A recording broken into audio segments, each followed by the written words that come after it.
안녕하세요. 책 읽는 공간입니다. 길다면 길고 짧다면 짧은 3주간의 여행을 잘 다녀왔는데요. 여행을 다녀온 후 우리나라가 참 살기 좋은 나라구나 하는 생각과 내가 거하는 공간의 소중함을 다시금 느끼는 시간이 되었습니다. 그래서 여행을 떠날 때의 설레임 만큼 다시 일상으로 복귀하는 설레임이 컸는데요. 아마도 어디를 가도 언어가 쉽게 통하고 문화적 차이도 크지 않은 내 나라에 돌아간다는 편안함 때문이었던 것 같습니다. 오늘 소개할 책은 라틴어 수업입니다.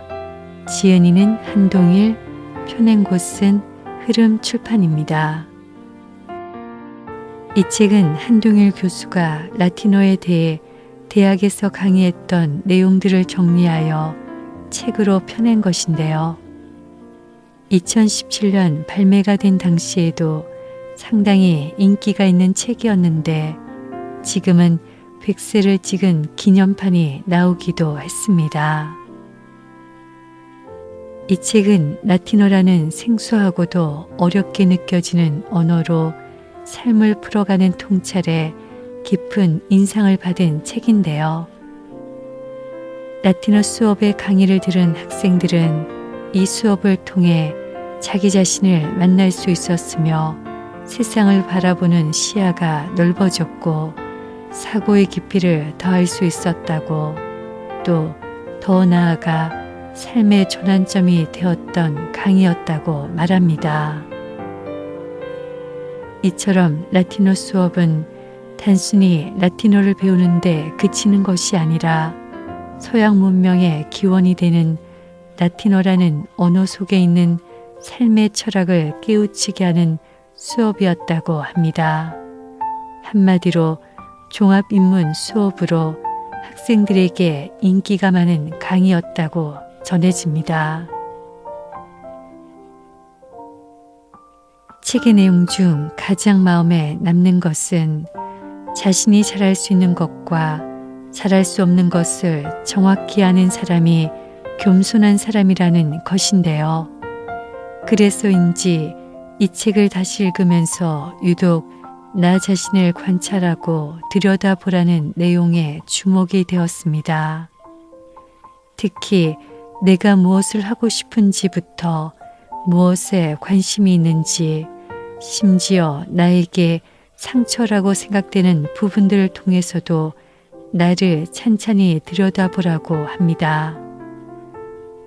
아마도 겸손한 사람에 대한 작가의 정의가 마음에 와닿아 나도 내 자신을 잘 알아보고자 한 것 같습니다. 작가의 제자 중 한 명이 저는 늘 받기만 했어요 라고 하자 저자는 내가 받은 모든 도움은 내가 주는 것이 아니라 너에게 돌아갈 몫이고 그저 나를 통해 너에게 전해질 뿐이야 라고 제자에게 말합니다. 이처럼 라틴어 수업은 많은 독자들에게 돌아갈 몫이 될 책이라는 생각이 듭니다. 그럼 저는 책의 내용 중 한 챕터를 읽겠습니다. 오늘도 책과 함께 유익한 시간 되십시오.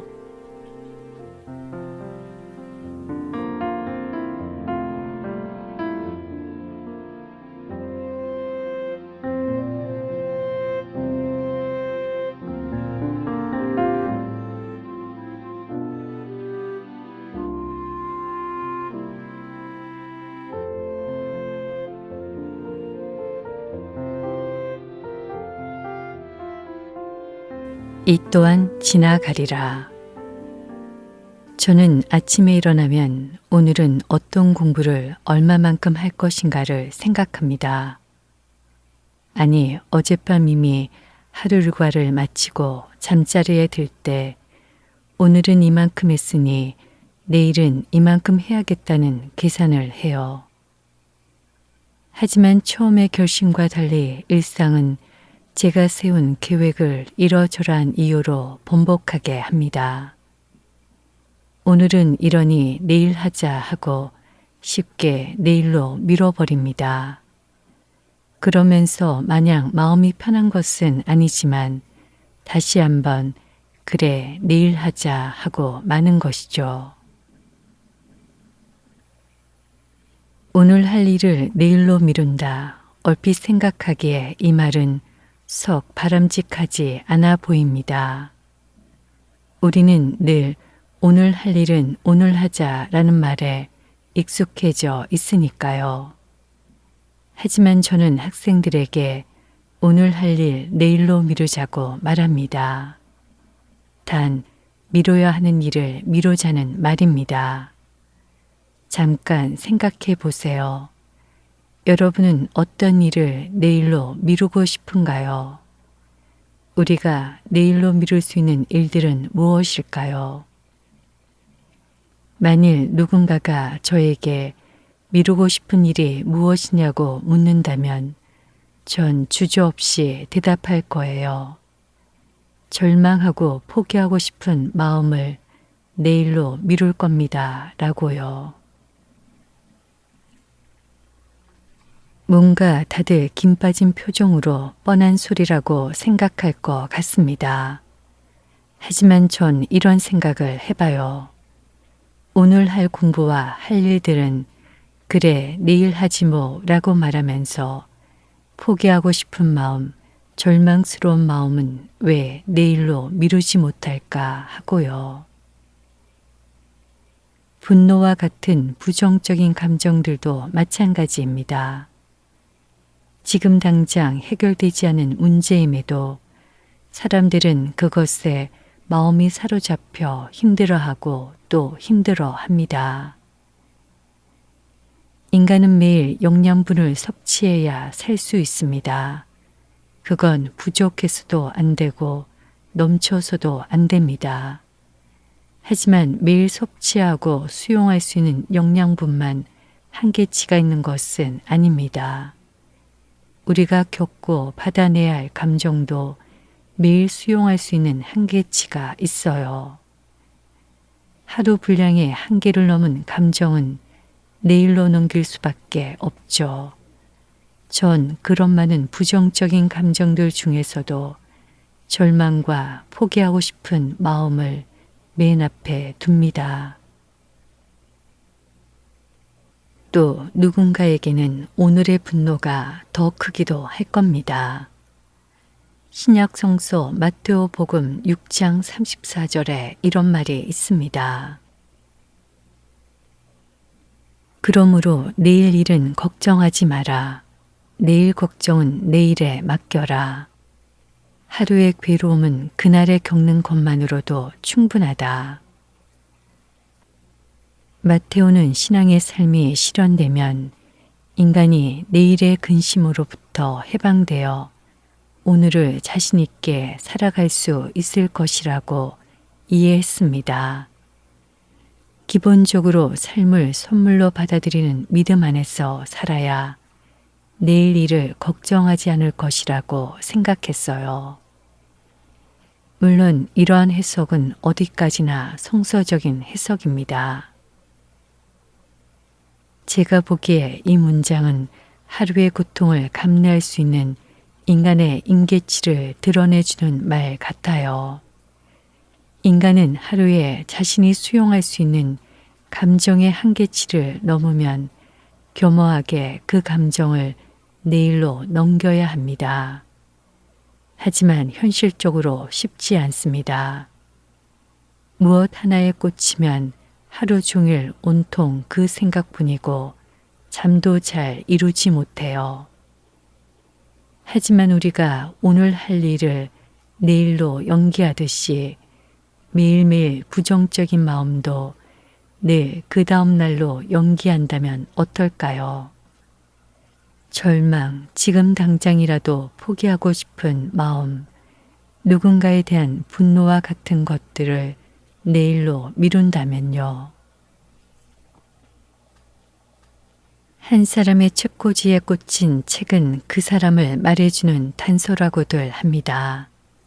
수많은 책들 중에서 관심이 가고 읽고 싶어서 고른 것이기 때문입니다. 장식처럼 책을 꽂아둔 게 아닌 한 그 사람이 읽은 책은 그 사람을 말해주는 아주 좋은 도구라고 생각해요. 그런데 그 사람에 대해 알 수 있는 또 다른 것이 있어요. 바로 그 사람의 기본적인 표정입니다. 링컨은 나이 마흔이면 자기 얼굴에 책임을 져야 한다고 했어요.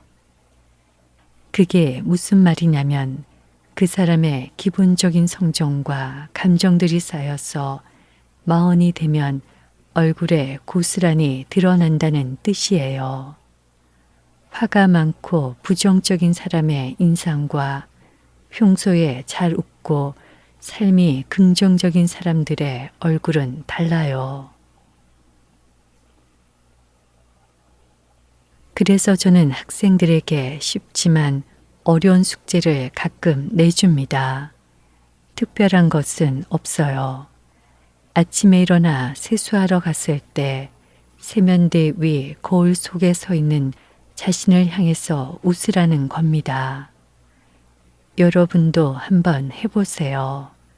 쉬울 것 같지만 쉽지 않은 숙제예요. 아침에 일어나자마자 거울 속에 비친 자신의 모습은 어떤가요? 뜨담한 눈, 까치집 지은 머리, 가끔은 침 자국이나 베개에 눌린 자국도 있을 거예요. 그런데 생각해 보세요. 그런 자신의 얼굴을 누군가 바라본다면 어떤 마음이 들까요? 그리고 그런 자신을 바라볼 때는 어떤 마음이 드나요? 아침에 일어나 세수할 때 거울 속에 비치는 자신을 보고 웃는 것은 나 자신에 대한 위로와 격려입니다. 희망과 기쁜 일보다 절망과 고통스러운 일이 많을수록 그러한 자기 긍정이 필요합니다. 또한 그런 자기 자신에게 웃어주듯이 또 다른 타인에게도 웃어줄 수 있었으면 하는 바람이자 그렇게 하겠다는 의지이기도 합니다. 우리가 절망하고 포기하고 싶은 마음을 내일로 미룰 수 있는 힘은 끊임없이 자신에게 웃음을 주는 내가 존재할 때 가능합니다. 그러나 지금 당장 힘들어 죽겠는데 그런 힘이 어디에서 나오느냐고 반문하는 분들도 있을 겁니다. 그럴 때 이 단순한 말 한마디를 생각합니다. 훅 쿠오케 트란시비트 이 또한 지나가리라. 지금의 고통과 절망이 영원할 것 같지만 그렇지 않아요. 어디인가 끝은 있습니다. 우리는 지금 당장 마침표가 찍히기를 원하지만 야속하게도 그게 언제쯤일지는 알 수 없어요. 다만 분명한 것은 언젠가 끝이 날 거라는 겁니다. 모든 것은 지나갑니다.